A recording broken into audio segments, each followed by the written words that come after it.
Créer un lien plus profond et réunir les différentes communautés, c'est l'objectif de Jean-Pierre Foulon à l'origine de cette balade œcuménique de 6 km réunissant catholiques, protestants et anglicans. Parce que je suis issu d'une famille mixte, si vous voulez, catholique et protestante.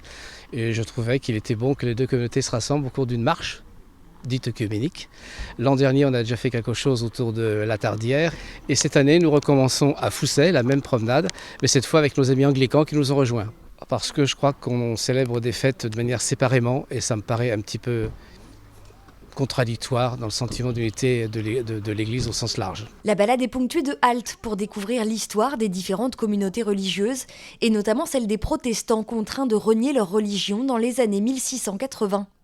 Ils se retrouvaient alors dans des assemblées dites du désert, premier point de halte de cette marche. Louis XIV va supprimer la liberté de culte et les droits reçus des protestants lors de l'édit de Nantes en le révoquant en 1685.